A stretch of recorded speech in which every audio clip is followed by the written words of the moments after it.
शक्तीपीठ महामार्गाच्या भूसंपादनाला मंत्रिमंडळ बैठकीमध्ये मान्यता देण्यात आली आहे। भूसंपादनासाठी 20,000 कोटींच्या तरतुदीला मान्यता देण्यात आली आहे। प्रकाश आंबेडकर आणि हसन मुश्रीफ यांनी मात्र कॅबिनेटमध्ये नाराजी व्यक्त केल्याची सूत्रांची माहिती आहे। शक्तीपीठ महामार्गाला होणाऱ्या विरोधावरून ही नाराजी व्यक्त केल्याचं सूत्रांकडून कळतं।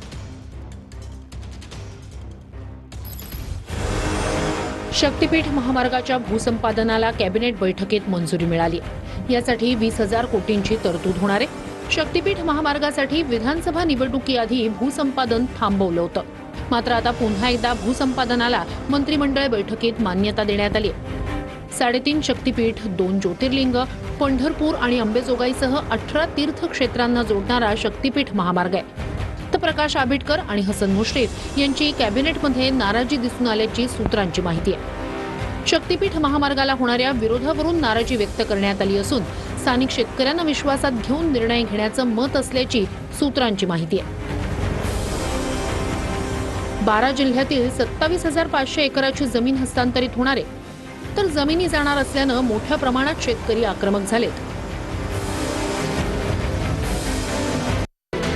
12 जिल्ह्यांमधून शक्तीपीठ महामार्ग जाणार आहे। वर्धा, यवतमाळ, हिंगोली, नांदेड, परभणी, बीड, लातूर, धाराशिव, सोलापूर, सांगली, कोल्हापूर आणि सिंधुदुर्गमधून हा शक्तीपीठ महामार्ग जाणार आहे। हा महामार्ग परळीतील वैजनाथ, औंढा नागनाथ, माहूरची रेणुकादेवी, आई तुळजाभवानी, पंढरपूरमधील विठ्ठल रखुमाई मंदिर, कोल्हापुरातील महालक्ष्मी मंदिर, सोलापूरमधील सिद्धरामेश्वर, अक्कलकोट, गाणगापूर, कारंजा, नृसिंहवाडी आणि औदुंबर अशा तीर्थक्षेत्रांना जोडणार आहे। काही ठिकाणी बागायती जमिनी असतात तिथे विरोध होतो, काही ठिकाणी लँड होल्डिंग कमी असते तिथेही विरोध होतो। परंतु यामध्ये जिथं विरोध आहे कोल्हापूर भागामध्ये आज कॅबिनेटमध्ये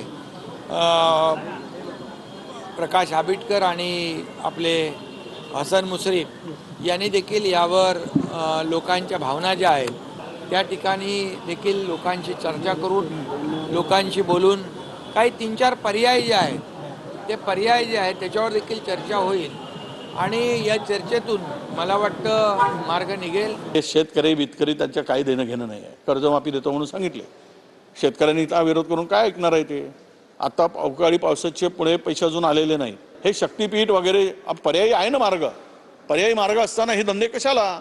नाराजी व्यक्त करून काय?